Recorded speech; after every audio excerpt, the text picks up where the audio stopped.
సంబంధించిన విషయంలో దీక్షగా వ్యవహరించడం చాలా మంచిది. లౌకిక జీవన విధానాల్లోంచి కొంత బయటకు వస్తాడు మనిషి. కొద్ది రోజులైనా మనస్సు భగవంతుడి వైపు తిప్పుతాడు, మంచిదే. దీక్షగా ఉండటం అనేది అవసరం మానవ జీవితానికి. మానవుడికే దీక్షలు, పశుపక్షాదులకు లేవుగా. ఎందుకు? మనకు బుద్ధి ఉందిగా. ఈ బుద్ధిని మనం చక్కగా భగవంతుడు మళ్ళించుకోవడానికి ఇవన్నీ మనకి ఈ హిందూ సంప్రదాయములో మన ఋషులు, మన పెద్దలు మనకు అందించినటువంటి వరాలు ఒక రకంగా చెప్పాలంటే.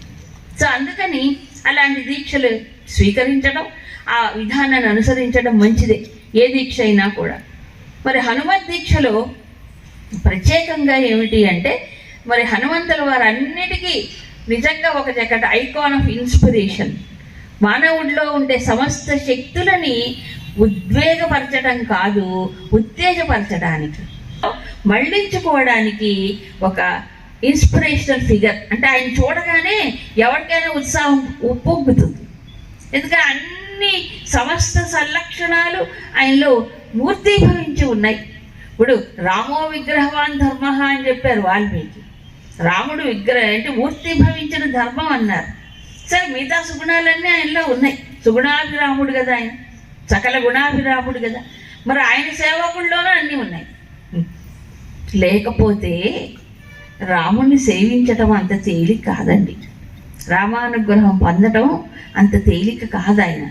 ఆయన ఒక రకంగా చెప్పాలంటే తన సమస్తమును రాముడు పాదముల దగ్గర సమర్పణ చేశాడు. ఆయన శక్తి, బలము, విద్య, గుణము, యోగశక్తి ఏమి లేవండి ఆంజనేయ స్వామిలో. అవన్నీ రాముడి పాదాల దగ్గర సమర్పణ చేశాడు. అదే గొప్పతనం. ఏదైనా మనకి కొంచెం గొప్పతనం ఉంటే మనం ఇలా ఉబ్బిపోతుంటాడు మనిషి. గర్వం, అహంకారం ఇలా పైకి వచ్చేస్తుంటాయి. అన్నీ ఉన్నవాడు అణిగిమణిగి ఉన్నాడు. అదే శాస్త్రం చెప్పింది. అన్నీ ఉన్న ఆకు అణిగిమణిగి ఉంటుంది, ఏమీ లేని ఆకు ఎగిరెగిరి పడుతుంది. ఊరికే రాలేదు సామెతలన్నీ. ఆయనకు అన్నీ ఉన్నాయి కాబట్టి అలా ఉన్నాడు. అది అంటే ఆ వినయం అనేటువంటిది ఆ పరిపూర్ణతలో వస్తుందంటండి. పరిపూర్ణమైనటువంటి సల్లక్షణాలు ఉన్నవాడికి వినయము సహజంగా వస్తుంది. అందులో స్వామి దానికి మారిపోయారు హనుమంతుల వారు. సరే, మనం నిన్న చౌపాయిల్లో కొన్ని చదువుకున్నాం. ఒకసారి వెనక్కి వెళ్దామా? తుమ ఉపకార సుగ్రీవహి కిన్హా రామ మిలాయ రాజపద దీన్హా తుమ్హరో మంత్ర విభీషణ